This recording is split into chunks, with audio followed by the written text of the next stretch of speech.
The saying goes that time heals all wounds. That's a lie. Time doesn't heal. It just creates space. A deafening silence where a laugh, a sihyao, a voice calling your name from another room used to be. Standing in front of my wife Eleanor's grave at Oakwood Cemetery, all I felt was that space. Cold, endless. 50 years, half a century, with the one woman who transformed four walls into a home, who turned a handful of dollars into a life. Eleanor was my foundation, and now that foundation had been ripped out from under my feet. The crowd had dispersed, just me standing before the fresh mound of earth, the March wind cutting through my coat like it was searching for the warmth that used to be there. My son William and his wife Melissa stood a short distance away, far enough to pretend they were giving me space, but close enough for their impatience to be a physical presence. Melissa's voice was a sharp whisper cutting through the quiet respect of the graveyard. She wasn't even trying to be discreet. Will you have to talk to him seriously about downsizing? The house is just too big for him alone. It's a waste of space. William nodded, a flicker of annoyance in his eyes as he glanced at me, checking if I'd heard. He knew I had, he just didn't care. Later, Mel, not today. Her response was instant sharp. No, today is the day. Before he gets too sentimental and stubborn. You know your father. The words stung. Eleanor wasn't even cold in the ground, and my daughter-in-law was already worried I'd be stubborn about the house Eleanor and I built with our own two hands. Not a house we bought, a house we built. I remember the day we bought the lot, just a field of weeds with an old oak tree in the middle. Eleanor said, "This is it, Robert. This is where we'll grow old." We did grow old together, my love, but you left first. You left me here with the wolves. I stooped down, picked up a handful of Georgia clay, and let it fall onto the coffin. The thud of dirt on wood was a sound of finality and ending. I turned to face them, my face a blank mask. My grief was too sacred to display for an audience that didn't deserve a ticket. They immediately put on their practiced, sorrowful expressions. "You okay, Dad?" William asked. A foolish question. I didn't answer it. "Let's go home," I said, walking ahead and leaving them in my wake. I heard Melissa whisper again, the triumphant tone of someone who just checked an item off her to-do list. See better to get it all out of the way. Get it all out of the way. As if my 50-year life with Eleanor, our entire legacy, was just an errand to be run. I said nothing. I let my silence fill the car on the ride home. They mistook it for agreement. They thought it was the weakness of old age. They could not have been more wrong. It was the beginning of a war. The silence in our house used to be comfortable. It was the silence of two people who understood each other so well that words were often unnecessary. Now the silence was different, heavy, suffocating, filled with things left unsaid. I sat in my armchair, the one Eleanor always complained was getting worn out. William and Melissa sat on the sofa opposite me, looking out of place and stiff. Melissa placed a file folder on the coffee table. The sound echoed in the stillness like a starting pistol. "Dad," William began, "it was always Ashley and I were talking as if he had no thoughts of his own. Melissa and I are worried about you being alone in a big house like this." He opened the folder and pulled out a spreadsheet. I ran the numbers.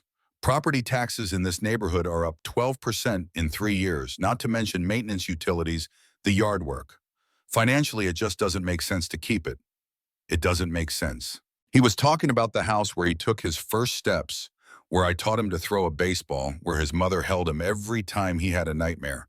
All of that to him was now just a financial equation. Melissa looked up from her phone. She didn't look at me, but at a spot on the wall behind my head.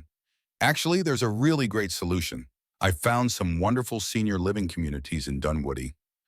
Gated 24/7 security, a swimming pool, a clubhouse. You wouldn't have to worry about a thing. And it's closer to us, so we can visit more often." She held out her phone.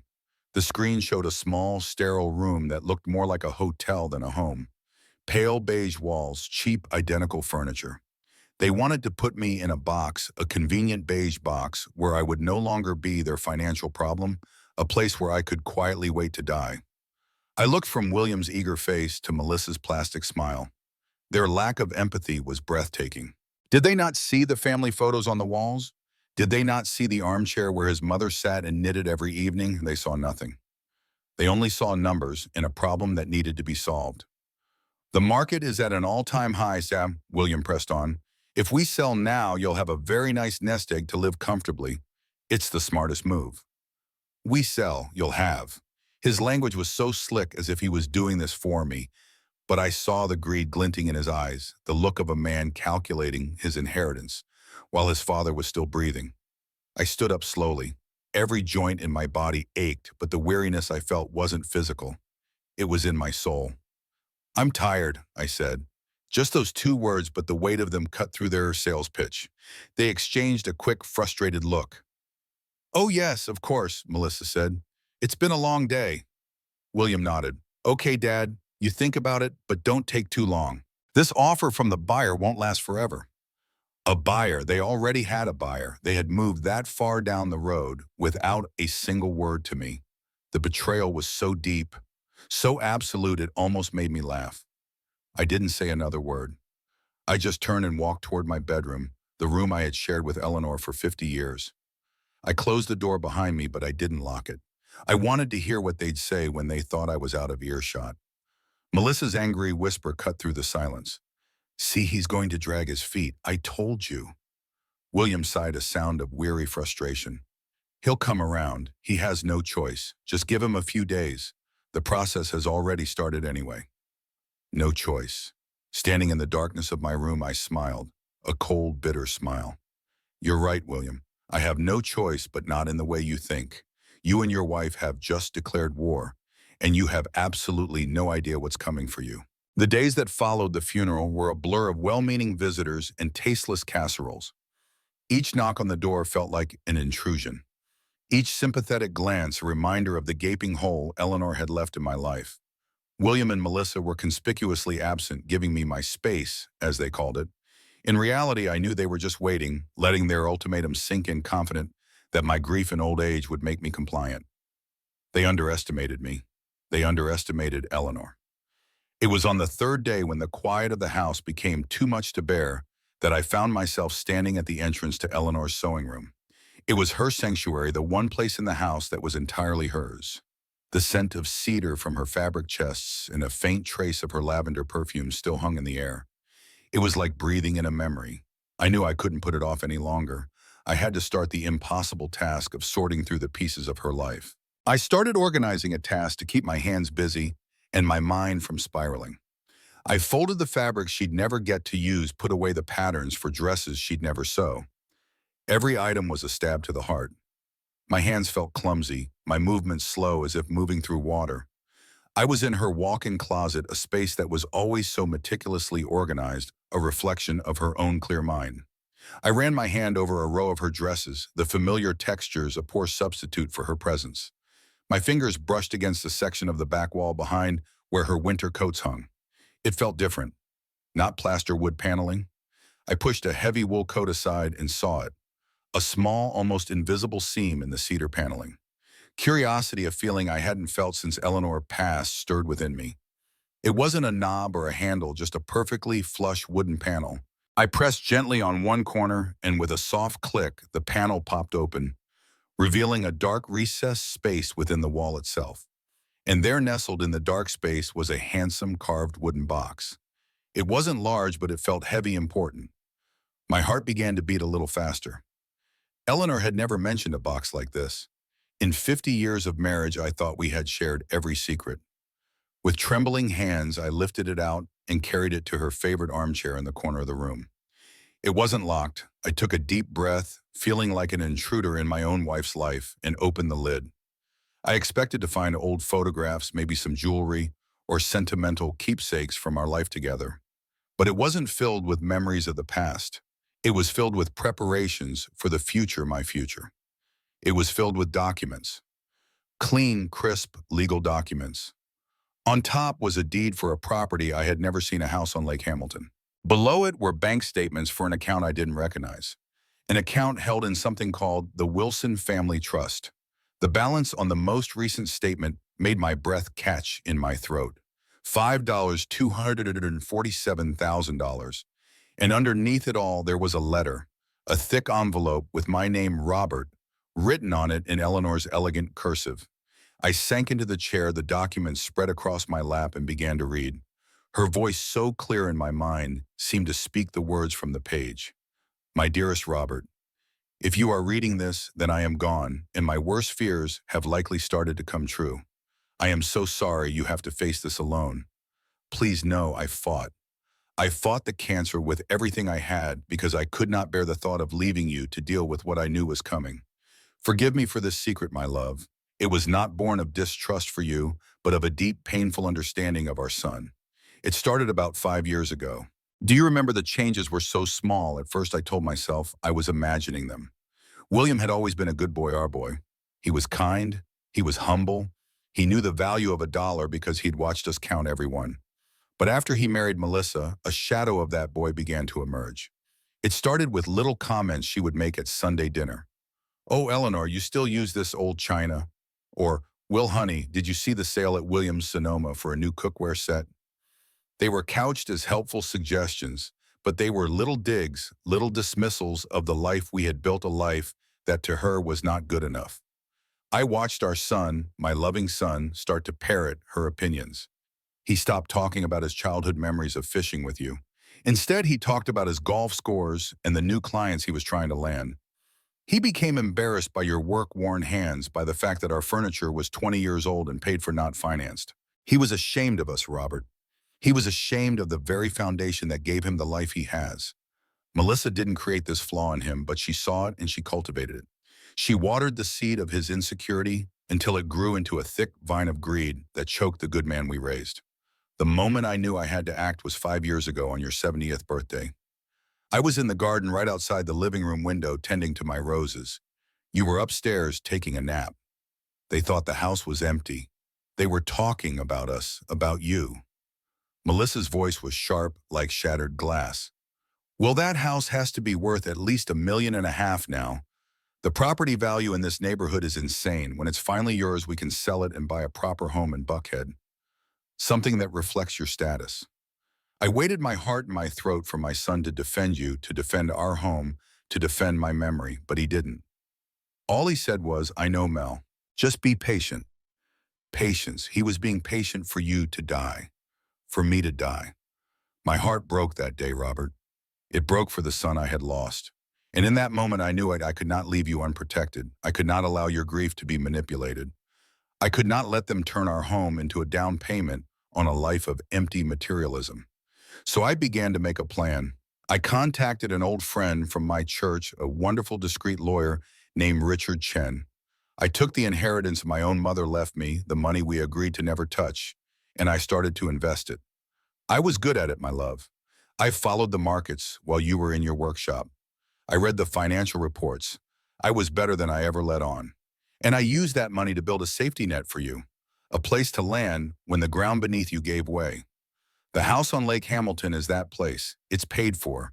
It's quiet. It's yours. The $5 million in the trust account is your ammunition. It is your independence. It is your peace of mind. But the most important thing, Robert, the part that protects our legacy, is the trust. Mr. Chen helped me place our home, this home, into an irrevocable trust. The name sounds complicated, but the meaning is simple. It means it cannot be sold. Not by William, not by anyone. As long as you are alive, you are the sole trustee. You have complete control. They can't touch it. They can't touch you. They will treat it. They will see you as an obstacle to their payday. They will use your love for William against you. Do not let them. This box contains your shield and your sword. Use them, my love. Don't let them take your dignity. Don't let them erase our 50 years of memories for the sake of a commission check. Live out your days in peace and comfort. You have earned it more than any man I know. Know that my last thoughts were of you and of the beautiful life we built together within these walls. I will love you forever, Eleanor. By the time I finished the letter, tears were streaming down my face. They weren't just tears of grief anymore. They were tears of awe, of gratitude, of a profound and boundless love for my wife. She had seen the storm coming and had built me an ark. She had known her son better than I did. In my grief, I had seen only his coldness. She had seen the calculated greed behind it. My sorrow began to harden, crystallizing into a cold, clear resolve. William and Melissa thought they were dealing with a frail, heartbroken old man. They were about to find out they were dealing with Eleanor's husband. I found Richard Chen's business card tucked neatly into a flap in the box lid. His name was printed in simple, elegant font, attorney at law. I walked into our study, the room where I had helped William with his homework and where Eleanor had balanced our checkbook for 50 years. The letter was still clutched in my hand, a sacred text. My fingers, which had trembled when I opened the box, were now perfectly steady as I dialed the number. The phone rang twice before a calm, professional voice answered. Richard Chen speaking. I cleared my throat, the sound rough in the quiet room. Mr. Chen, my name is Robert Wilson. My wife, Eleanor Wilson. She was a client of yours. There was a brief pause on the line, and then the professional tone dissolved, replaced by genuine warmth and sadness. Mr. Wilson, Robert, my deepest condolences for your loss. Eleanor was a truly remarkable woman. Another pause. I was hoping you would call. I take it you found the box. His words were a comfort, a confirmation that I wasn't going crazy, that this was all real. I found it, I said, my voice gaining strength. I've read her letter. I just need to hear it from you. Is it all real? Yes, Robert, it is all very real, he said, his voice now firm and reassuring. Eleanor was one of the most intelligent and forward-thinking clients I have ever had the privilege to represent. She came to me nearly 5 years ago. She was worried. She saw a change in William, and she wanted to ensure above all else that you would be protected. He didn't waste any time. He laid out the facts with a lawyer's precision. The property on Lake Hamilton is a 3-bedroom house with a dock. It is fully paid for and the deed is in your name alone, free and clear. It has been for over a year.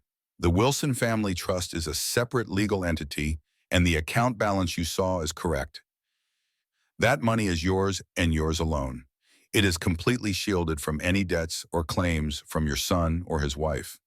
I sank into my old leather desk chair, the one with the worn spot where my elbow always rests. $5 million, a house on the lake. It was a reality so vast it was difficult to comprehend. It was a fortress. Eleanor had built me a fortress. I listened as he spoke, the legal terms washing over me, but the meaning was crystal clear. Eleanor had not just left me a fortune. She had left me a future free from financial worry, a future where I would not be dependent on the whims of my increasingly greedy son, a future where I held all the power. I took a moment, letting the sheer scale of her love and foresight sink in. Then a more practical question came to mind, the question that was the key to everything. Richard, I said, my voice low, this house, William and Melissa, they said they have a buyer. They told me to start packing. How do I stop them? There was a pause on the other end of the line, and I could almost hear the faint smile in Richard's voice when he finally spoke. Robert, he said, that is the most brilliant part of Eleanor's plan. You don't have to stop them because they have no power to start. He took a breath, and his tone became that of a teacher explaining a fundamental law of the universe. Eleanor was very specific and very clear. Years ago, she had you sign some papers. She probably told you it was for tax purposes or estate planning. What you actually did was transfer ownership of your home into the Wilson Family Trust. That trust is an irrevocable legal entity. It is the sole owner of the property at your address. I leaned forward in my chair, gripping the armrests. So the house, it isn't mine. Not technically, no, Richard corrected me gently. It belongs to the trust. But you, Robert, are the sole trustee. That gives you absolute and total authority over the property for the duration of your life. You can live in it, you can rent it out, you can redecorate it. The only thing you can't do is sell it to an outside party without violating the terms of the trust. William is listed as a beneficiary, but he has zero power, zero authority, and zero legal right to control or inherit the property until after you have passed. And even then, there are strict stipulations Eleanor put in place. The pieces clicked into place, forming a beautiful, lethal picture. So when he says he's selling the house, I began. Richard finished my sentence for me, his voice now cold as ice. He is selling something he does not own. He is making a fraudulent claim to the title. If he signs a contract with a buyer, he is committing wire fraud, real estate fraud, and a half-dozen other felonies. He's not just being a bad son, Robert. He's being a criminal. A plan, cold and precise, began to form in my mind. So I tell him, I show him the papers, and this all stops. No, Richard said again, and this time his voice was sharp, insistent. You do nothing. You let him proceed. You let him and his wife walk further into the trap Eleanor set for them. The further they go, the more evidence of their fraudulent intent we will have. They have a buyer, I said. Good, let them arrange a closing. Let them sign the papers. In the meantime, you will gather any emails, texts, or documents they give you related to this sale, and you will say nothing. You will play the part of the defeated old man they expect you to be. Can you do that, Robert? I looked at the picture of Eleanor on my desk, her smile bright, her eyes full of the fire I fell in love with 50 years ago. She hadn't just built me a fortress. She had laid the perfect trap. Yes, I said, my voice low and steady. I can do that. Excellent, Richard said. When they inform you of the closing date, you will call me immediately. We will attend the meeting together. It's time these people learned a lesson about underestimating their elders. We spoke for a few more minutes, confirming the details of the trust, the lake house, and the bank account. By the time I hung up the phone, I was a different man. The grief was still there, a permanent resident in my heart, but it was no longer my defining feature. Now it shared space with a cold, righteous anger, a determination.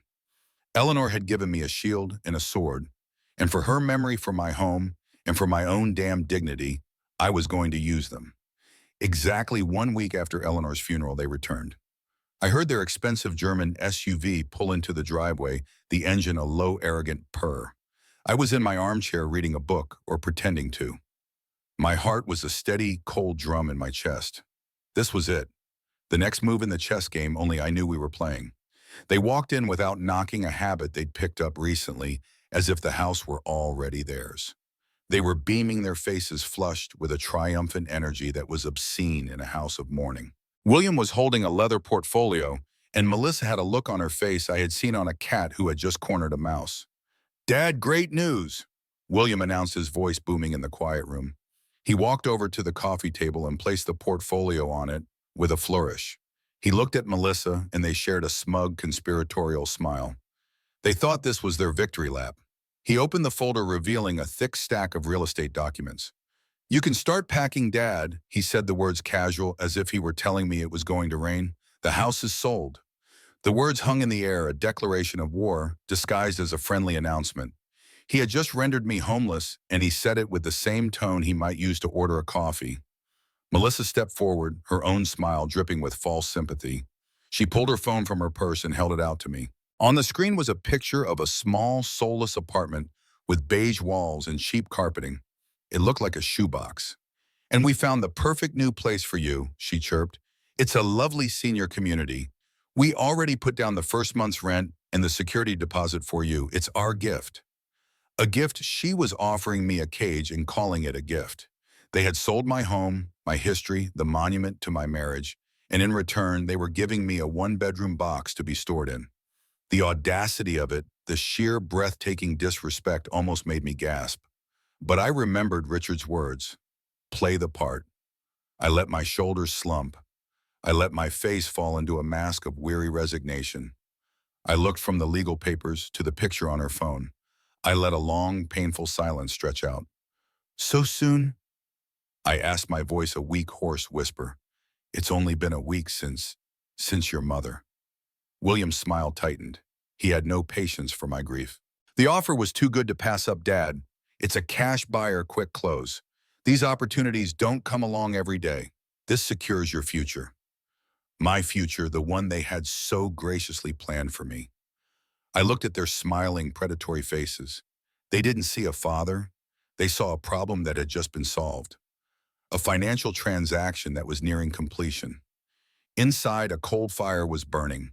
They thought they had won. They thought the game was over. They had no idea I was the one who had just moved them into check. I looked at the picture on her phone, the image of that small, sad room. I saw the triumphant pity in Melissa's eyes. I saw the smug relief on my son's face. They thought they had done it. They had solved the problem of the old man and his inconveniently large house. They were waiting for me to argue, to break down, to plead. They were waiting for the weakness they were so sure was there. So I did something they never expected. I smiled. It wasn't a happy smile. It was a small, slow, tired smile that barely touched my lips, but it was a smile nonetheless.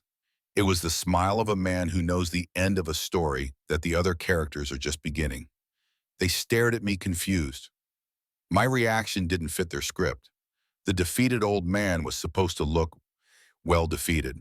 All right, I said, my voice quiet, imbued with a weariness that was only half feigned. You're right, it's a lot of house for one person. A wave of visible relief washed over them. William's shoulders, which had been tense, relaxed. Melissa's plastic smile became genuine for the first time. They had won, or so they thought. I looked down at the documents on the table, the fraudulent sale agreement for a house they had no right to sell.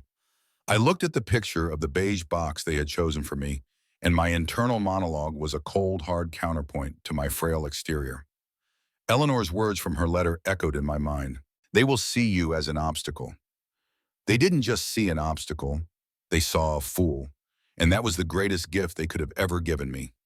Every word they spoke, every document they had me sign was not a step toward their victory, but a step deeper into the legal quagmire that my brilliant wife and her lawyer had prepared. They thought they were closing a real estate deal. In reality, they were meticulously documenting their own crimes. William's signature on that sales contract wasn't a mark of ownership. It was a confession of fraud. Melissa's down payment on my future cage wasn't an act of charity. It was evidence of their conspiracy to defraud a senior citizen. The chessboard was set, and they were so busy celebrating taking my pawn that they didn't realize their king was already in check. I pushed myself up from the armchair, the movement slow and deliberate. I'll need some time to pack, I said, looking around the room at the 50 years of memories they were so eager to erase. There's a lot to go through. Of course, Dad, take all the time you need, William said, his voice magnanimous, now that he had gotten what he wanted. The closing is in 2 weeks. The movers will be here the following Monday. 2 weeks. They had given me a deadline for my own eviction. They had no idea they had just given me a deadline for their own destruction. I nodded slowly. Okay, son. They left soon after, convinced of their brilliance. They were probably already celebrating planning the shopping spree that would follow the closing. I stood at the window and watched their car pull away, the red taillights disappearing into the night. I was not a victim. I was a hunter, and my prey had just confidently walked into the snare. The days that followed were an invasion, a slow, methodical, and utterly disrespectful occupation of my home. Melissa was the commanding general of this campaign. She arrived the next morning with a real estate agent, a slick young woman named Rebecca, who was a younger, blonder version of Melissa herself. They walked through the rooms, their heels clicking on the hardwood floors like gunshots. Rebecca spoke in a loud, booming voice about the house's good bones, a compliment that was immediately followed by a long list of its flaws. Obviously, this entire kitchen needs to be gutted, she announced, waving a dismissive hand at the oak cabinets I had built myself. We'll knock down this wall, open it up into the living room. Buyers want that open concept flow. They were talking about erasing the layout of my life. The wall she wanted to knock down was the one where Eleanor and I had marked William's height every year on his birthday. The kitchen she wanted to gut was where Eleanor had taught him how to bake her famous sweet potato pie. I stood in the corner, a ghost in my own home, and watched them plan its demolition. I said nothing. Every word out of their mouths was another nail in their own coffin. Rebecca paused at the living room window, looking out at the backyard. And of course, all that old landscaping will have to go. The oak tree is nice, but those flower beds are just a maintenance nightmare. The new owners will probably want a pool. Eleanor's garden, her pride and joy, the place where she spent countless hours coaxing life from the Georgia clay. Now just a maintenance nightmare. The flowers were my wife's, I said quietly. The two women turned to look at me as if suddenly remembering I existed. There was a flicker of something, embarrassment perhaps, in Rebecca's eyes, quickly replaced by her professional smile. Of course, Mr. Wilson. They're lovely, but you have to understand today's buyers are looking for outdoor entertainment spaces, not gardening projects. I nodded slowly, playing my part. The frail old man, too sentimental to understand the realities of modern real estate. Melissa's phone rang and she stepped away to answer it, her voice hushed and excited. I caught fragments. Yes, Monday works. Full asking price. No, he won't be a problem. Won't be a problem. Those words echoed in my head as I watched them continue their tour, making plans for a house that wasn't theirs to sell. 2 days later, Melissa brought in a woman introduced as a staging consultant. Her real job, I quickly realized, was to price my life for a garage sale. She walked through the house with a roll of little colored stickers, placing them on my furniture. A green sticker meant it was deemed worthy enough to be moved to my new cage. A red sticker meant it was to be sold, donated, or thrown in the trash. I watched as she put a red sticker on Eleanor's favorite reading chair. I watched as she put another one on the grandfather clock my own father had given me, and Eleanor as a wedding gift. My blood ran cold, but I kept my face a mask of weary indifference. The final unforgivable violation came that afternoon. Melissa was in the dining room directing the stager. She picked up the ceramic tea set that sat on the credenza. It was a beautiful and perfect thing. Eleanor had made it in a pottery class she took at the community center. Each cup was slightly different, each saucer a testament to her patient, loving hands. It was worthless to anyone else.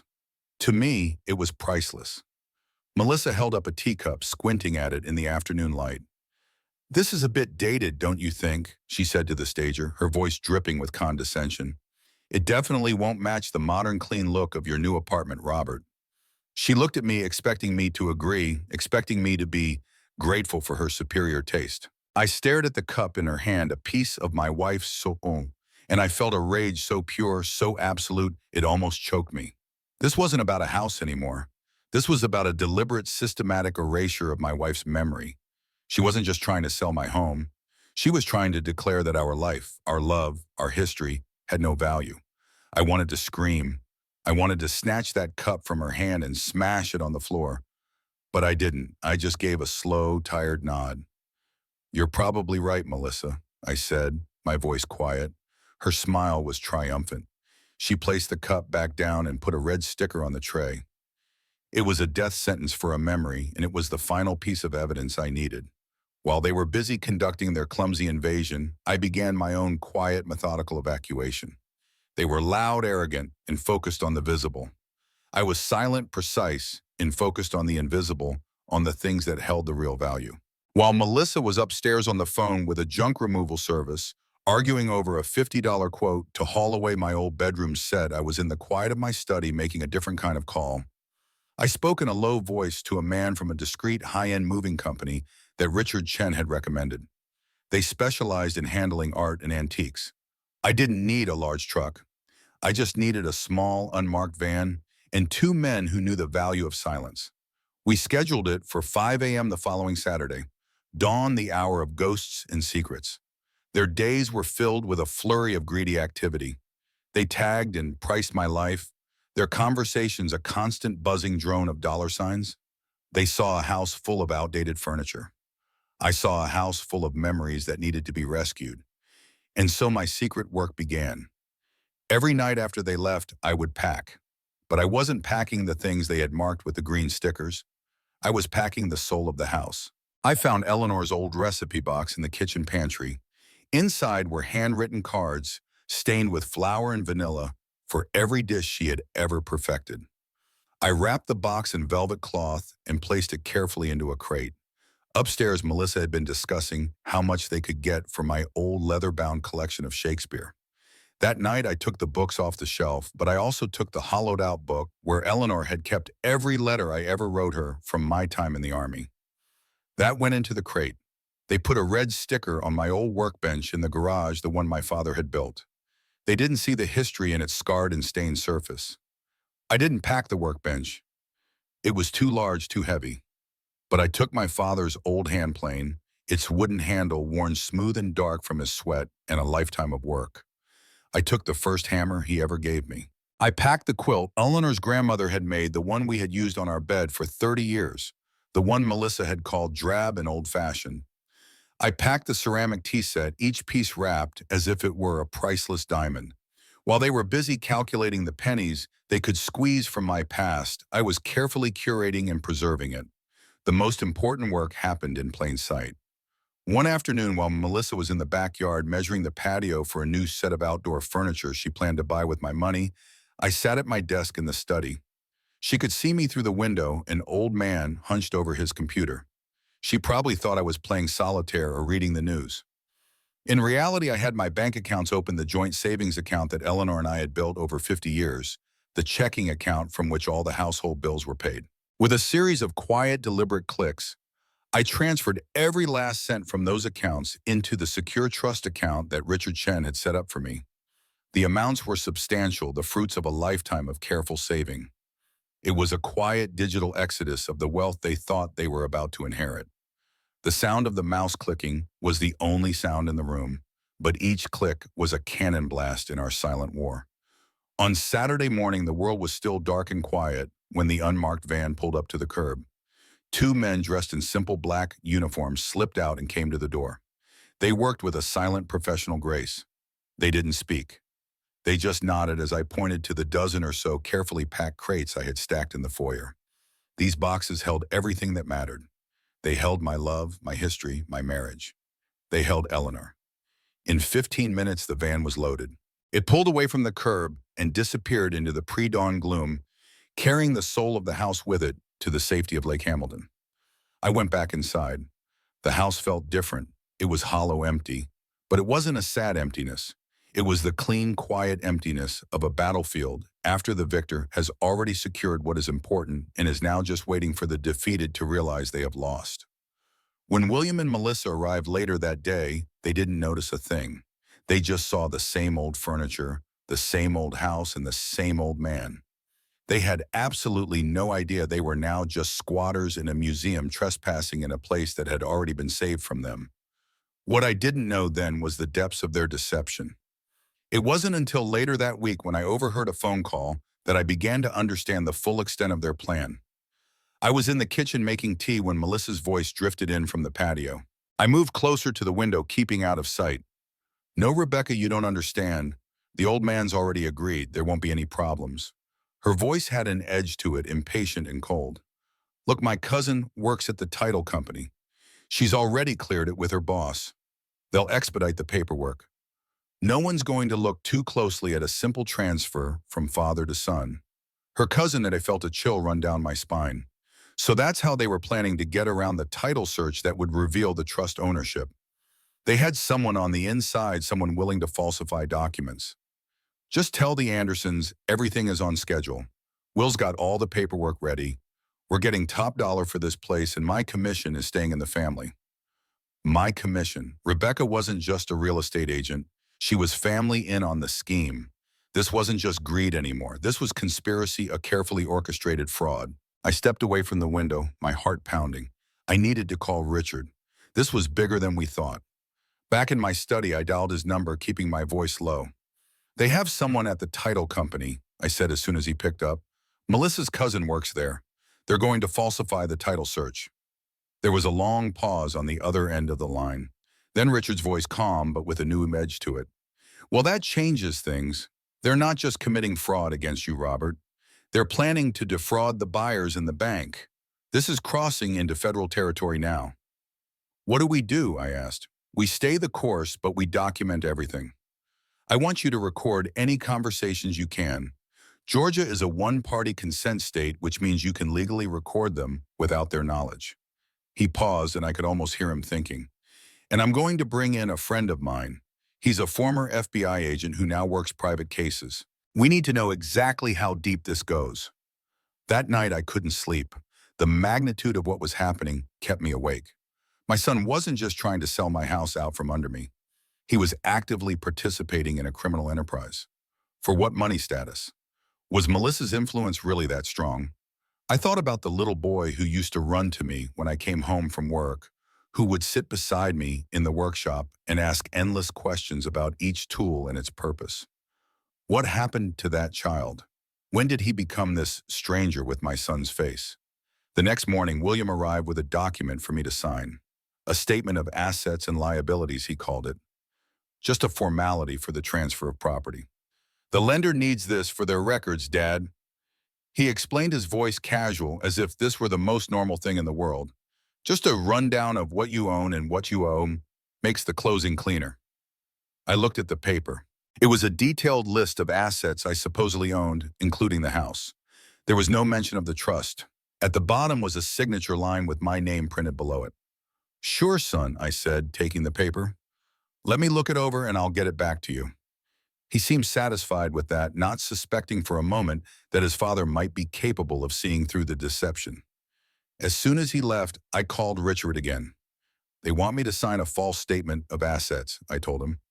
The house is listed as my personal property. Perfect, Richard said, and I could hear the smile in his voice. Sign it, but make a copy first. That document is gold, Robert. It's evidence of their intent to defraud. Every piece of paper they give you is another brick in the wall we're building against them. The 2 weeks before the closing were a masterclass in self-control. I played the part of the docile, grieving father perfectly. I nodded meekly as Melissa discussed paint colors for my new apartment. I sorted through boxes, letting them think I was preparing for my exile. In reality, every day was a quiet countdown. Every night I spoke with Richard, finalizing our strategy. The trap was set. The bait was laid. All that was left was for the prey to walk into it. The day of the closing arrived. It was a bright, crisp Tuesday morning. I imagined the scene at the title company's downtown office, a place of polished glass and expensive leather. Richard later described it to me in perfect detail. William and Melissa would have been the stars of the show. William, in his sharpest suit, would be playing the role of the successful son, the beautiful caretaker. He'd be exuding a false confidence, shaking hands, making small talk about the stock market. Melissa would be by his side, a vision of suburban elegance. Her smile would be radiant, her eyes gleaming with the thrill of a victory she believed was just a few pen strokes away. They would be sitting on one side of a long mahogany conference table, the picture of a happy family moving on to their next chapter. Across from them would be the buyers, the Andersons, a nice young couple, probably excited about their new home, completely unaware they were props in a criminal enterprise. Rebecca, the real estate agent, and Melissa's cousin would be there, her commission check practically in her hand. And Melissa's other cousin, the one from the title company, would be orchestrating the whole thing from behind the scenes, making sure no one looked too closely at the actual ownership of the property. A title agent, a woman with a professional but bored expression, would be at the head of the table arranging a mountain of paperwork. To everyone else in that room, it was just another Tuesday, another real estate transaction, a boring routine closing. William would be leaning back in his chair, the very image of a man in control. He'd probably place a reassuring hand on Melissa's arm. They'd whisper to each other, laughing quietly. Their conversation, no doubt, about the new car she was going to buy, the vacation they were going to book. They were utterly confident, completely secure. They believed they had thought of everything. They had the buyer. They had the contract. They had the old man packed and ready to be shipped off. The final documents would be placed before them. The title agent would slide a pen across the polished table toward my son. "Mr. Wilson, if you could just sign here and here," she would say. And in that moment, at the absolute peak of their arrogance, they would be at their most vulnerable, because they had forgotten one simple, unshakable rule. They had forgotten about Eleanor. Just as the tip of William's expensive fountain pen touched the paper, the conference room door opened. It didn't swing open wildly. It opened with a slow, deliberate calm that was more commanding than any shout, and we walked in. I was not the stooped, weary old man they had been bullying for the past 2 weeks. I was wearing my best suit, the one I had worn to my own wedding. It was old, but the wool was good, and it still fit perfectly. My back was straight, my face was calm, and I looked my son directly in the eye. Beside me was Richard Chen. He was the very picture of corporate law. His suit was sharp enough to cut glass. His leather briefcase gleamed under the fluorescent lights, and his expression was one of cold professional disinterest. He was not a family friend here to mediate a dispute. He was an executioner here to do a job. The entire room froze. The title agent looked up, her mouth half open in annoyance at the interruption. The young couple who were buying my home looked from us to William, their expressions a mask of confusion. But William and Melissa, their reaction was a sight to behold. The smug, triumphant smiles evaporated from their faces as if they'd been wiped clean. William's hand, the one holding the pen, froze just an inch above the paper. The color drained from his face, leaving behind a pasty, sickly white. Melissa let out a small, almost inaudible gasp. Her eyes darted from me to the imposing figure of Richard Chen, and in their depths I saw the first flicker of pure, unadulterated panic. They knew, in that single, silent moment, they knew that the game was over. They had no idea how it had happened, but they knew with a gut-wrenching certainty that they had lost. William found his voice first a weak sputtering sound that barely qualified as a question. Dad, what are you doing here? I didn't answer him. I simply gave a slow, deliberate nod to Richard Chen. He stepped forward, placing his leather briefcase on the mahogany table with a soft, definitive click. The sound seemed to break the spell. He opened the case and took out a single thick file folder. He didn't raise his voice. He didn't need to. His presence alone commanded the entire room. Good morning, he began, his voice crisp and professional, addressing everyone at the table. My name is Richard Chen. I am legal counsel for Mr. Robert Wilson. He gestured toward me. I remained silent, a statue of judgment. William opened his mouth to speak, a protest forming on his lips, but Richard cut him off with a single cold glance before continuing. I believe you are all here today for the closing on the property located at 1255 Oak Street. Richard said, his eyes sweeping the room. Unfortunately, there seems to have been a grave misunderstanding, a misunderstanding that borders on criminal. He paused, letting the word criminal hang in the silent air. The Andersons exchanged a nervous look. The title agent froze. Rebecca, the real estate agent, went pale. Richard slid a document from his folder and pushed it to the center of the table. It was a certified copy of a deed, the official seal of the state of Georgia, gleaming under the lights. This document, Richard said, is the legal title for the property in question. As you can see, the owner is not Mr. William Wilson. He let them read the name.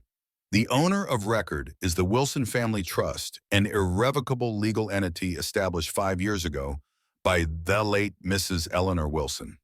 William stared at the paper, his face a mask of disbelief. What is this? I've never seen this before. Dad, what is he talking about? I continued to look at him, my expression unchanging. Richard answered for me. Your father has nothing to say because the matter is no longer in his hands. It is in the hands of the law, he said, his voice dropping, becoming as hard and sharp as a diamond. He pointed a finger at the sales contract William was about to sign. The trust is irrevocable, which means the asset, the house, cannot be sold by anyone other than the designated trustee. And the sole trustee with absolute and total authority for the duration of his life is my client, Mr. Robert Wilson. He let that sink in. Melissa let out a small, strangled sound like a cry for help. Richard wasn't finished. Therefore, he continued, his voice relentless. This sales contract is null and void. More than that, it is a fraudulent document. Mr. William Wilson, by presenting yourself as the legal owner and attempting to profit from the sale of an asset you do not own, you have committed several felonies, specifically real estate fraud, wire fraud, given that your communications with the buyer were electronic, and conspiracy to defraud a senior citizen, given that you attempted to remove your father from his home under false pretenses. Each word was a hammer blow. William was white as a sheet, his mouth opening and closing like a fish, but no sound came out. The arrogance was gone, replaced by the raw primal fear of a man who has just been pushed off a cliff. But the coup de grace was yet to come. Richard pulled out another document, this one thicker with official-looking stamps across its header. What makes this situation particularly serious? He said, his voice now almost sympathetic, as if he were explaining a regrettable but inevitable consequence, is the evidence we have uncovered of a broader conspiracy involving Miss Rebecca Taylor of Summit Realty and an employee of this very title company, Ms. Sandra Miller. Rebecca's head snapped up at the mention of her name, her face a portrait of shock. Richard turned his gaze directly to her. Mrs. Taylor, we have documented evidence, including recorded phone conversations indicating your knowledge that this property was not legally for sale and your collusion with Mrs. Melissa Wilson to circumvent standard title search procedures. Rebecca's professional composure crumbled entirely. Melissa, you said you promised me this was legitimate. You said your father-in-law had signed over the property to Will years ago. Melissa didn't respond. She was staring at the table, her hands gripping the edge so tightly her knuckles were white. Richard then turned his attention to the Andersons, the young couple who had been sitting in stunned silence. His tone softened slightly, becoming one of professional sympathy. To Mr. and Mrs. Anderson, he said, I am deeply sorry that you have been drawn into this unfortunate situation. My client, Mr. Wilson, has no intention of selling his home. You have been systematically defrauded by the people sitting across from you. He slid a business card across the table to them. I would strongly advise you to speak with your own legal counsel regarding the immediate recovery of your deposit and any other damages resulting from this fraudulent transaction. This is the contact information for a very good attorney who specializes in real estate fraud. The first consultation is on me. Mr. Anderson, the husband, stood up, his face red with anger, and pointed a trembling finger at William. You lied to us. We pulled out our life savings for this. We have movers scheduled for tomorrow. He turned to his wife, who was already on her cell phone, her voice high and shrill, as she spoke to someone, presumably their lawyer. The title agent, a middle-aged woman who had been watching the proceedings with growing horror, gathered her papers quickly. I need to get my supervisor, she said, standing up and practically running from the room. Rebecca, the real estate agent, looked like she had seen a ghost. Her face was ashen and her hands were shaking. She was staring at William and Melissa. My license, she whispered. They could take my license for this. But the most spectacular collapse was Melissa's. Her mask of sophisticated elegance didn't just crack. It shattered into a million pieces. A loud, ugly sob ripped from her throat. It was not a sound of sadness. It was the sound of pure, selfish rage. Tears streamed down her face, ruining her expensive makeup. She turned on William, her hands balled into fists. You told me it was handled, she shrieked, her voice a raw, grating sound. You told me it was a sure thing. This is all your fault, you stupid, incompetent fool. You ruined everything. She was hitting at his arm, but it was like hitting a statue. William just sat there, frozen in his expensive leather chair. He was staring at the document on the table as if it were a venomous snake. His face was completely blank, his eyes wide-eyed and unseeing. The smug, confident man who had walked into that room an hour ago was gone. In his place was a hollow shell, a man who had just watched his entire world, a world built on greed and lies, implode before his very eyes. This wasn't just a failed business deal, it was a public execution. It was the complete and utter demolition of his pride, his reputation, and his future. And I just stood there, a silent witness to the beautiful, logical, and inevitable consequences of his own actions. Richard placed one more document on the table. It was a cease and desist letter. This is a formal notice, he said, his voice a final quiet verdict.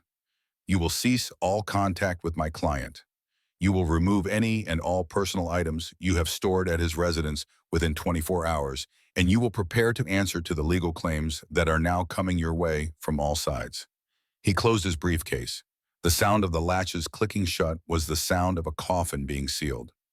The meeting, Richard announced to the stunned room, is over. David and I were the first to leave. We didn't look back. We didn't need to. We left them all behind in the wreckage of their own making. As we stepped out of the silent, chaotic room, I paused at the doorway. I turned and looked at my son William, for what I knew would be the last time. He was still sitting there, a broken man in a tailored suit. His eyes were finally focused on me, and in them I saw a flicker of something.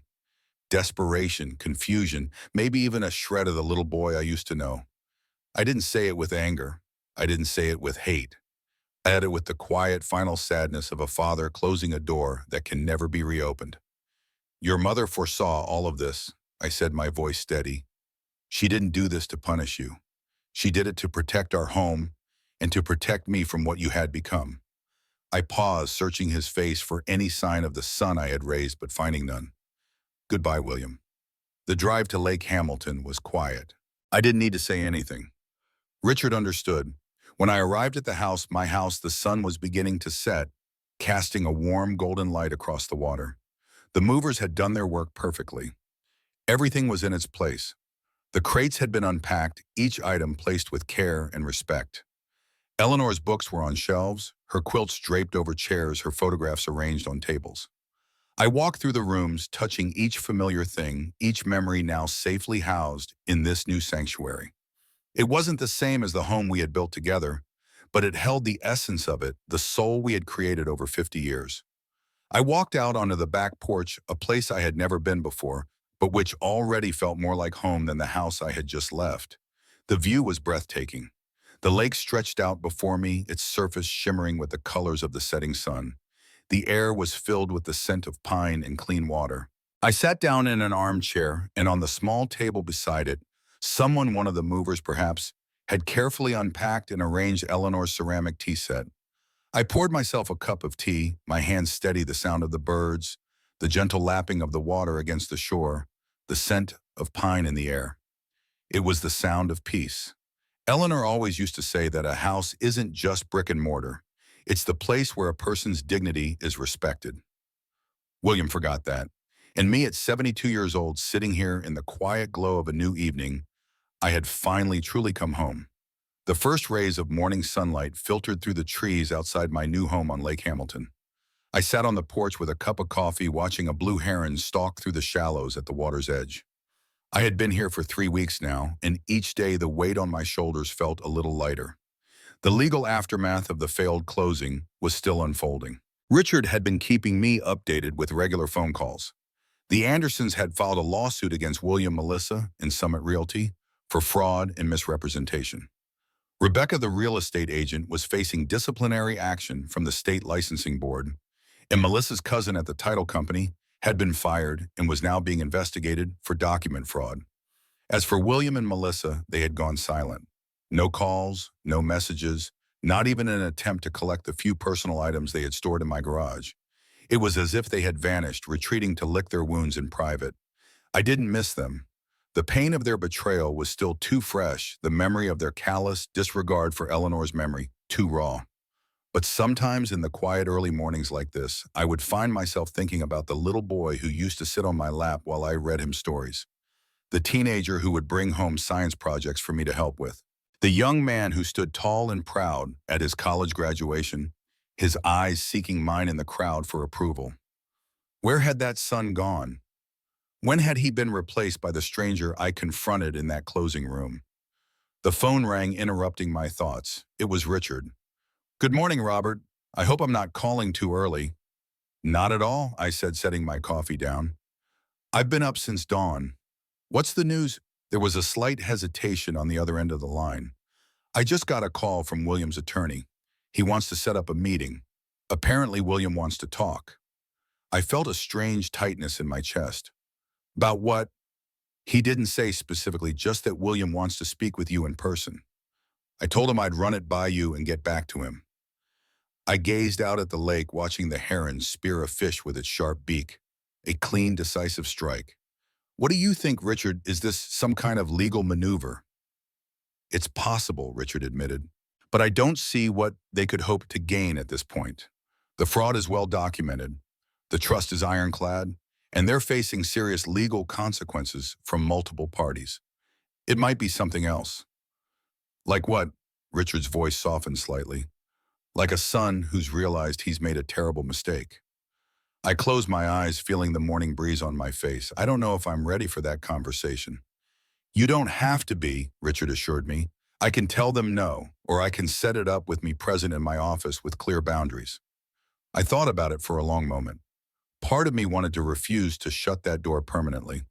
But another part, a quieter part that sounded strangely like Eleanor's voice in my head, urged me to listen. "Set it up," I said finally, "but at your office and you stay in the room." "Will do," Richard said. "I'll let you know the details once it's arranged." After we hung up, I remained on the porch, my coffee growing cold beside me. What could William possibly have to say to me now? Apologies seemed inadequate after what he had tried to do. Excuses would be even worse. Perhaps this was just another manipulation, a desperate attempt to salvage something from the wreckage of his plans. Or perhaps, just perhaps, it was something more genuine. Either way, I would be ready. The days of the vulnerable, naive father were over. Eleanor had made sure of that. Richard's office occupied the 15th floor of a gleaming glass tower in downtown Atlanta. The reception area was a study in understated wealth, plush carpets, original artwork on the walls, fresh flowers in crystal vases. It was designed to impress and intimidate in equal measure. I arrived 15 minutes early at Richard's suggestion. He met me at the elevator, his handshake firm and reassuring. "How are you feeling?" he asked as he led me to a small conference room. "Curious," I admitted, "and cautious." Richard nodded. "Good, that's the right mindset. William's attorney, Thomas Breslin, will be with him. He's a respected litigator, but he's got his hands full with this case." "What should I expect?" Richard handed me a bottle of water from a small refrigerator in the corner. Based on the tone of our conversation, I think William is looking for some kind of reconciliation. But remember, you don't owe him anything. Not your forgiveness, not your understanding, nothing. You're here as a courtesy, nothing more. I took a sip of water, my throat suddenly drama. I understand. A knock on the door announced the arrival of William and his attorney. Richard opened it, his face a mask of professional courtesy. William looked awful.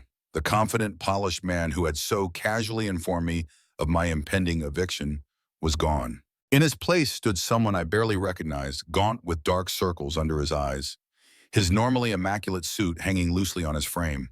Beside him stood a tall man with silver hair, presumably Thomas Breslin. Richard made the introductions with crisp efficiency, then gestured for everyone to sit. William took the chair directly across from me, but he couldn't seem to meet my eyes. "Thank you for agreeing to this meeting, Mr. Wilson," Breslin began, his voice smooth and practiced. "My client has requested this opportunity to speak with you directly." Richard leaned forward slightly. "Before we proceed, I want to be clear about something. This meeting is not a negotiation. No settlement offers will be considered, no legal concessions made. If that's the purpose of this meeting, we can end it now." Breslin raised a hand. "That's not why we're here. This is more personal in nature." Richard nodded and sat back. "Then you may proceed." There was an uncomfortable silence. William stared at his hands folded tightly on the table in front of him. "Will," his lawyer prompted gently. William cleared his throat. "Dead," he began, his voice rough. I don't know where to start. I didn't help him. I just waited, my face carefully neutral. "Melissa and I," he paused, swallowed hard, "we're getting divorced." It wasn't what I expected him to say. I kept my expression unchanged, but inside a small spark of vindication flickered to life. "She left 3 days after the closing," William continued, "took what she could carry, emptied our joint accounts and disappeared. Her parents say she's in Arizona with an old college friend." I thought of Melissa's vicious attack on William in the closing room, her screams that he had ruined everything. I wasn't surprised she had abandoned ship. Rats are always the first to flee when a vessel starts to sink. "I'm sorry to hear that." I said the words automatic, a social reflex, rather than a genuine sentiment. William gave a bitter laugh. "No, you're not. And you shouldn't be. She," he hesitated, "she wasn't who I thought she was. Or maybe I just didn't want to see it." "Why are you telling me this, William?"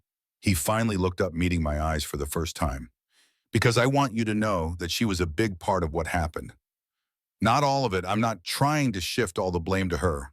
But she pushed and pushed, always talking about the house, about how we deserved more, about how we were wasting our potential. And you listened," I said quietly. William nodded, his eyes dropping again. "I listened. I believed her. I let her convince me that what we were doing was justified." He took a deep breath. "But that's not an excuse. I knew what we were doing was wrong. I knew it would hurt you. I convinced myself it was for the best. That you'd be better off in that senior living place, that the house was too much for you, that we were doing you a favor." "A favor?" I repeated the word bitter in my mouth. "I know how it sounds," William said quickly. "It's pathetic. It's despicable. I see that now. I've had 3 weeks of sleepless nights to think about nothing else." He reached into his jacket pocket and pulled out a small, worn book. I recognized it immediately, a collection of Robert Frost poems I had given him on his 16th birthday. He placed it gently on the table between us. "Do you remember this?" he asked. I nodded. "I inscribed it for you. To William," he recited from memory, "may you always find the road less traveled, and may it make all the difference. Love, Dad." I remembered writing those words carefully, choosing a quote from Frost's most famous poem, hoping to inspire my son to think independently, to value substance over appearance. "I kept this all these years," William continued. "Through college, through my first apartment, through moving in with Melissa. It was always on my nightstand." I didn't know what to say to that. The contradiction between the son who treasured my gift and the man who tried to steal my home was too vast to comprehend. "I don't expect you to forgive me," William said, his voice breaking slightly. "I don't deserve forgiveness, but I wanted you to know that I understand what I did. I understand how badly I betrayed you and Mom, and I'm going to spend the rest of my life trying to make amends." He pulled a thick envelope from his briefcase and slid it across the table. This is my official statement to the district attorney admitting full responsibility for the fraud scheme. I've detailed everything, the false documents, the plan to circumvent the title search, all of it. I've made it clear that Rebecca and her cousin acted under my direction. Richard picked up the envelope, raising an eyebrow in surprise. My client is aware that this statement could have serious legal consequences, Breslin interjected, but he insists on taking full responsibility. What about Melissa? I asked. She was clearly involved. William's face hardened. She was, and I've included what I know of her role in my statement, but I won't use her as a shield. This was my doing, my failure as a son. I studied him, trying to gauge his sincerity. Was this genuine remorse or just another performance designed to minimize the damage to himself? There's one more thing, William said, reaching into his briefcase again. This time he withdrew a small wooden box similar in design to the one I had found in Eleanor's closet. He placed it on the table with reverent care. I found this in Mom's desk at the house. It has your name on it. He pushed it toward me. I didn't open it. It's not mine to open. I looked at the box, my heart suddenly racing. Another message from Eleanor. Another secret she had kept. Richard reached for the box, checking it before passing it to me. You don't have to open this now, he said quietly. But I wanted to. I needed to. I lifted the lid slowly, aware of the 3 sets of eyes watching me. Inside was a small, worn leather journal, its cover soft from years of handling. On top of it was a note in Eleanor's handwriting. My dearest Robert, it read, if you are reading this, then you have found the first box and have protected yourself from what we feared. This journal is not a weapon or a shield. It is a map back to our son, if that path is one you choose to walk. I always believed that beneath the influence of his wife and his misguided ambitions, the boy we raised still existed. This journal contains my observations of William over the years, the moments when I saw glimpses of the son we knew and loved. Use it only if you wish to. If the doors close forever, I understand and support that decision too. I love you always, Eleanor. My hands trembled as I set the note aside and opened the journal to the first page. Eleanor's neat handwriting filled the page's dated entries, stretching back 5 years. I read the first entry. Today, William came by unexpectedly while Robert was at the hardware store. He brought a book he thought I would enjoy, a biography of Georgia O'Keeffe. He remembered I had admired her work at the museum last month. When I thanked him, there was a moment when his guard dropped, when he was just our William again, eager to please, genuinely caring. Then Melissa called, and I watched the mask slide back into place. But I saw him, the real him, if only for a moment. I closed the journal, unable to read more, with William sitting across from me. I slipped it back into the box and closed the lid. Thank you for bringing this to me, I said, my voice steadier than I expected. William nodded. Mom always saw the best in people, even when they didn't deserve it. There was a moment of silence, the weight of Eleanor's presence filling the room. What happens now? William asked finally. I looked at Richard, who gave me a subtle nod. This was my decision to make. I don't know, I said honestly. I can't forgive what you did. Not yet. Maybe not ever. You tried to take everything from me, my home, my dignity, my memories of your mother. William flinched at each word, but he didn't look away. But, I continued, Eleanor believed there was still hope for you. She saw something worth salvaging. I tapped the box with my finger. I'm not ready to close that door completely. Not today. William's eyes widened slightly. It wasn't forgiveness, we were a long way from that, but it was something. A crack in a door he had thought permanently shut. Thank you, he whispered. I stood up, signaling the end of the meeting. I'm going to need time, William. A lot of time. And I'll be watching what you do, not just what you know. He nodded, rising to his feet. I understand. I'll do whatever it takes. As we prepared to leave, William hesitated, then reached into his pocket one more time. I almost forgot, he said. This was with Mom's journal. He handed me a small key with a tag attached. On the tag, in Eleanor's handwriting, was an address I didn't recognize. Do you know what this is for? I asked. William shook his head. No idea, but knowing Mom, it's something important. Richard and I watched as William and his attorney left. When the door closed behind them, I sank back into my chair, emotionally drained. Well, Richard said, that was unexpected. Do you think he was genuine? I asked. Richard considered the question. The confession statement suggests he is. That's not a small thing, Robert. He's essentially guaranteeing himself some form of criminal penalty by providing that. I nodded my fingers, tracing the outline of the key in my hand. What do you make of this? Richard examined the key and the address tag. It looks like a storage unit in Decatur. Want me to check it out for you? I shook my head. No, if this is another message from Eleanor, I need to see it for myself.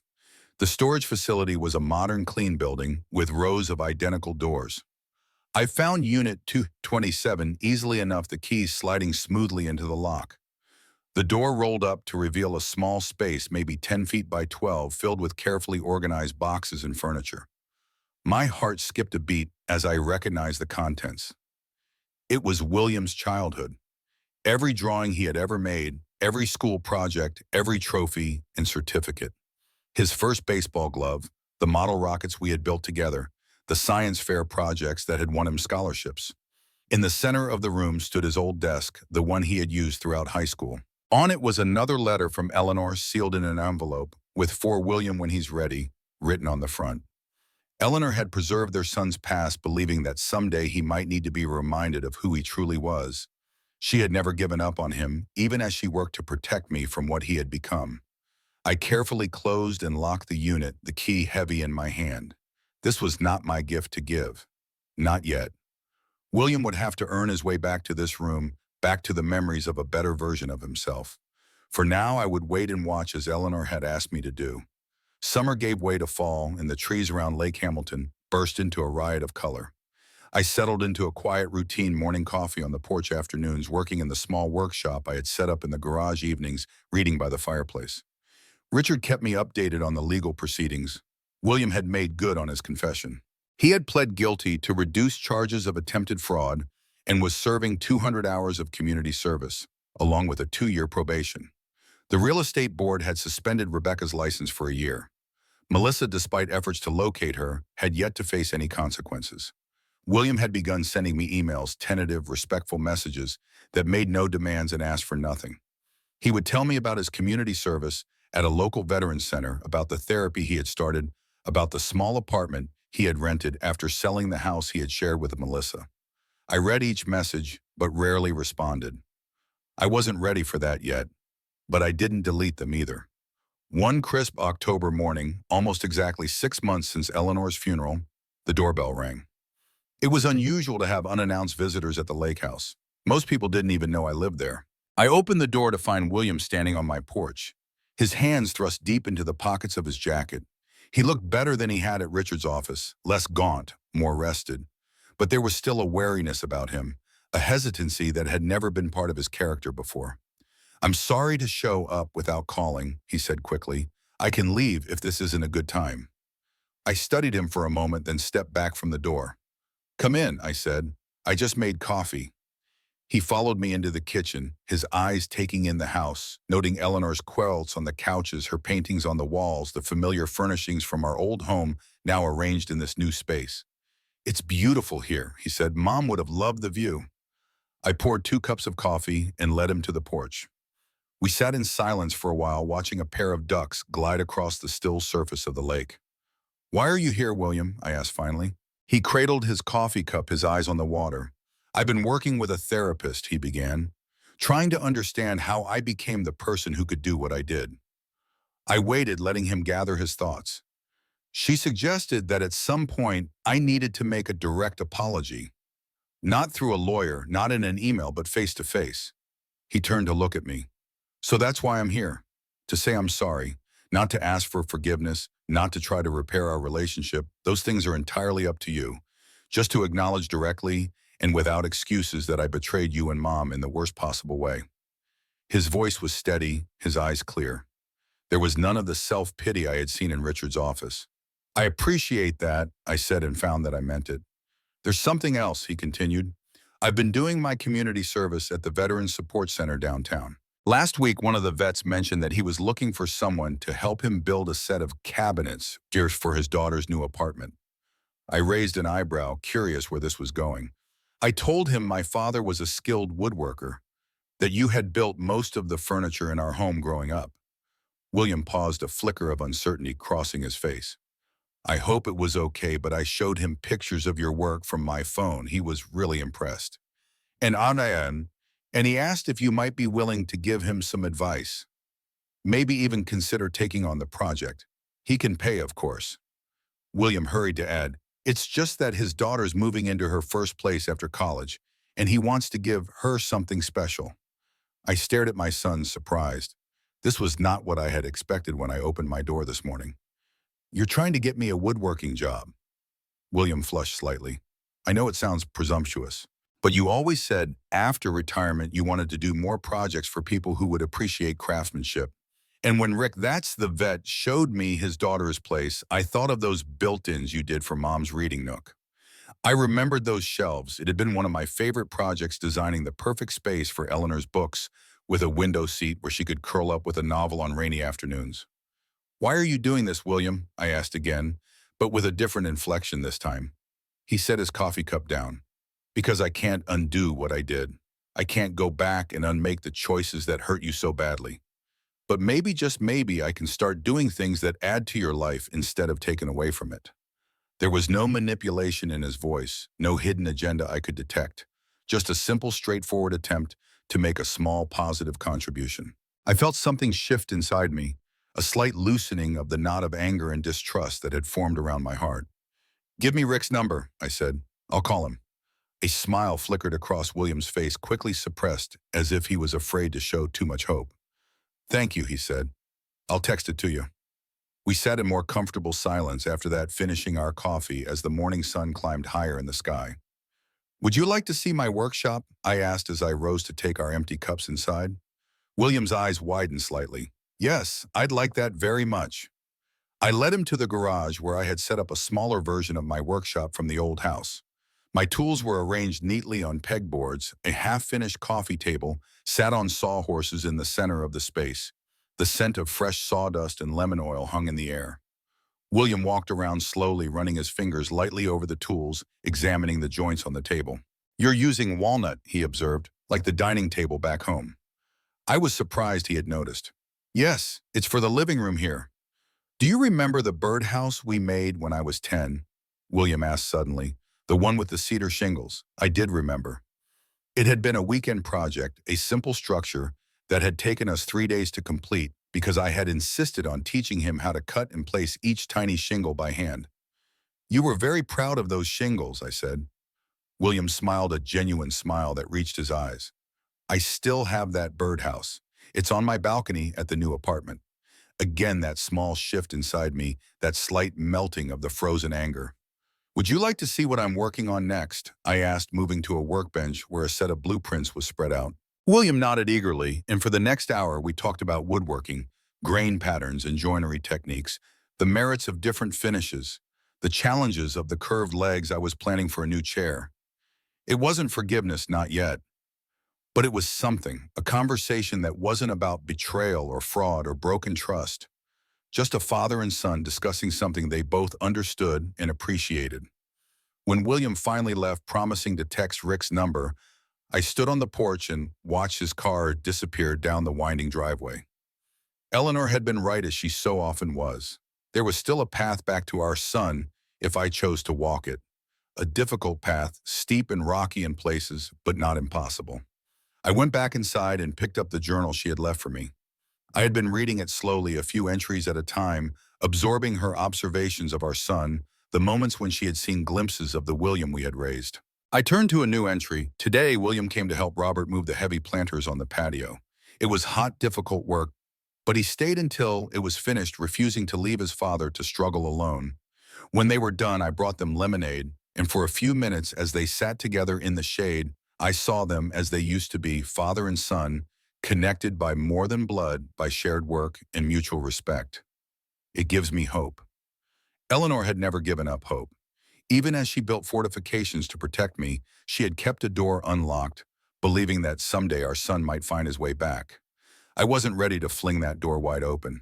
Trust once shattered could not be instantly restored, but perhaps I could leave it ajar just enough to let in a sliver of light. The next week brought an unexpected visitor to the lake house. I was in the workshop when I heard a car in the driveway. Looking out, I saw a sleek black sedan I didn't recognize. A woman emerged elegant in a tailored suit, her silver hair caught up in a simple knot. It took me a moment to place her, but then recognition dawned. Martha Anderson Williams' former mother-in-law, Melissa's mother. I met her at the door, curious and wary. "Mr. Wilson," she said, extending her hand. "I apologize for arriving unannounced. I'm Martha Anderson, Melissa's mother." "I remember," I said, shaking her hand briefly. "What can I do for you, Mrs. Anderson?" "May I come in? I won't take much of your time." I hesitated, then stepped back, allowing her into the house. I led her to the living room where she perched on the edge of a chair, her back straight, her hands folded in her lap. "I'll be direct, Mr. Wilson. I've come to apologize for my daughter's actions. What she and William attempted to do to you was unconscionable." I hadn't expected that. "I appreciate the sentiment, Mrs. Anderson, but—" She held up a hand, stopping me. "Please, let me finish." "This is difficult enough," I nodded, sitting back in my chair. "My husband and I raised Melissa with every advantage," she continued. "The best schools, music lessons, travel, anything she wanted. But somewhere along the way, we failed to instill the most important values: honesty, empathy, respect for others." She shook her head. "I'm not making excuses for her. What she did was her choice. But I can't help feeling that her father and I bear some responsibility for the person she became." I studied her face, seeing genuine distress in her eyes.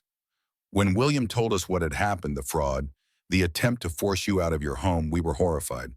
We had no idea Melissa was capable of such things." Martha's voice wavered slightly. "She's our daughter and we love her, but we cannot condone her actions." "Have you heard from her?" I asked. Martha nodded. "She's in Scottsdale with an old friend. She called last week asking for money. She seemed to expect that we would help her despite everything she's done."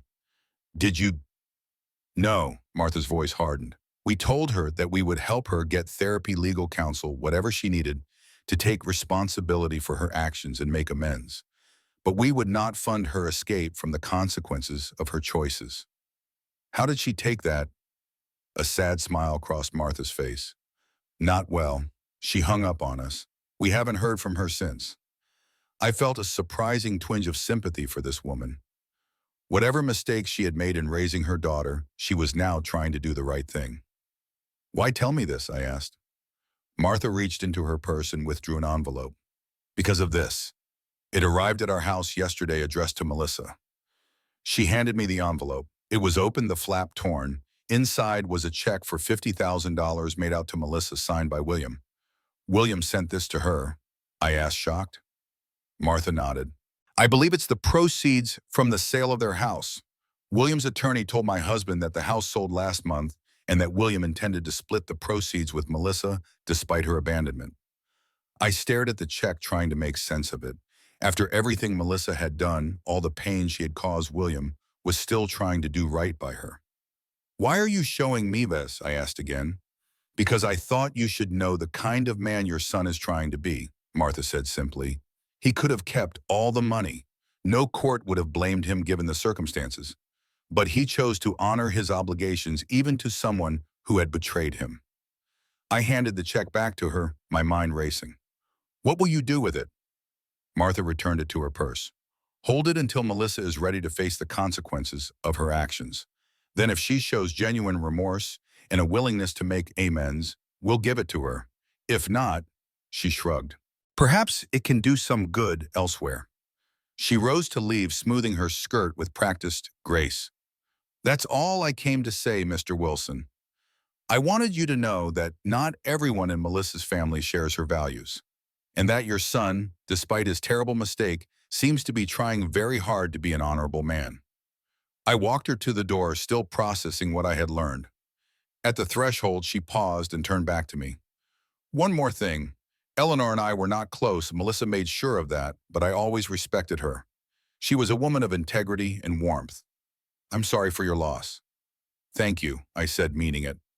After Martha left, I sat for a long time on the porch, thinking about William, about the check, about the man who would ensure his estranged wife received her fair share, even after she had abandoned him, emptied their accounts, and disappeared. It wasn't the action of the son who had tried to steal my home. It was the action of the boy we had raised, the one who understood fairness and responsibility, who did the right thing even when it was difficult, even when no one was watching. I picked up my phone and for the first time sent William a message in response to one of his emails. Rick called about the cabinets. I'm meeting with him on Thursday. If you're free, you could join us. His response came almost immediately. I'll be there. Thank you, Dad. It wasn't forgiveness, not completely, but it was a step along the path that Eleanor had mapped out for us. A first cautious step toward finding out if the son we had raised still existed beneath the man who had lost his way. The seasons turned winter, giving way to spring, then summer again. The anniversary of Eleanor's death came and went, a quiet day of reflection and remembrance rather than raw grief. William and I had established a tentative new relationship. We met regularly, usually over work projects rather than meals or purely social visits. He would help me in the workshop, or we would go together to install cabinets or shelving for one of my growing list of clients. His community service had turned into a volunteer position at the Veterans Center, where he used his financial expertise to help former service members navigate benefits and budgeting. He had taken a new job at a smaller firm with a significant pay cut but a focus on ethical investment strategies that seemed to bring him genuine satisfaction. We didn't talk much about the past. The betrayal was still there, a shadow between us that would never completely disappear. But we were finding a way forward, one careful step at a time. On a warm Saturday in late July, William arrived at the lake house with a small moving truck. What's this? I asked, meeting him in the driveway. I have something to show you. He said, a mixture of nervousness and excitement in his voice. If you're willing. Curious, I followed him to the back of the truck. He unlocked it and rolled up the door to reveal a familiar piece of furniture, the workbench from the garage of our old house. The one his grandfather had built, the one I had used for decades, the one that had been marked with a red sticker for disposal.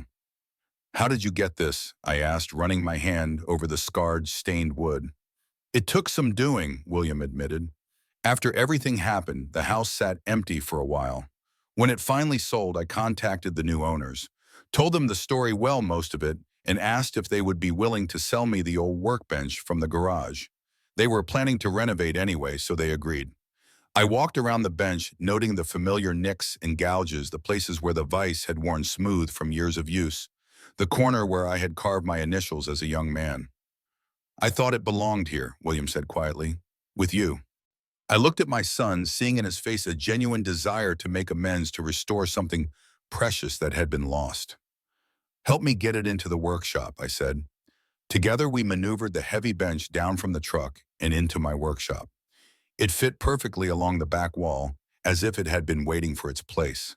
As I ran my hands over the familiar surface, I felt something shift inside me, a final loosening of the knot that had formed around my heart the day I discovered William's betrayal.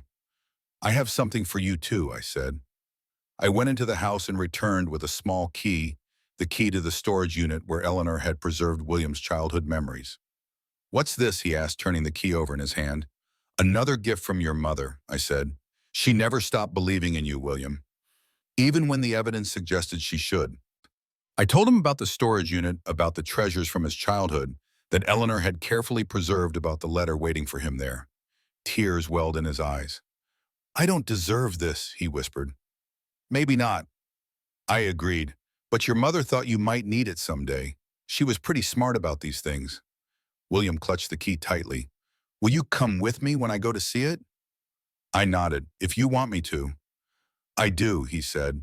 I'd like to face it with you, all the memories of who I used to be, who I was supposed to become. We stood in silence for a moment, the workbench between us, a solid, tangible link to our shared past. Dad, William said finally, his voice steadier now, do you think we'll ever get back to where we were before all this happened? I considered the question carefully. No, I said honestly. That place is gone. We can't go back there. His face fell, but I continued. But maybe we can get to somewhere new, somewhere different but still worthwhile. William nodded, accepting this limited but genuine hope. I'd like that, he said, and I think Mom would too. I looked around the workshop, at the bench that had traveled from my father's garage to mine, and now to this new place beside the lake. At the tools hanging on the wall, some inherited, some acquired over a lifetime of creating and building. At my son standing amid these symbols of continuity and craft, seeking his own form of redemption. Eleanor had been right. There was a path back to our son. Not a straight one, not an easy one, but a path nonetheless. And we were walking it together one careful step at a time. In the end, that was Eleanor's final gift to us both. Not just protection from betrayal, but the possibility of reconciliation. The chance to rebuild what had been broken, not exactly as it was before, but into something that might in its own way be strong and enduring. As William and I turned to the new project waiting on the sawhorses, a cradle for Rick's first grandchild, I felt Eleanor's presence all around us. In the sunlight streaming through the windows, in the scent of freshly cut wood, in the careful, deliberate movements of my hands and my son's as we worked side by side. Not all broken things can be mended. Not all betrayals can be forgiven. But sometimes if you're lucky, if you're patient, if you're willing to do the hard work of healing, you can build something new from the wreckage of what was lost. And sometimes that new thing can be beautiful in its own right.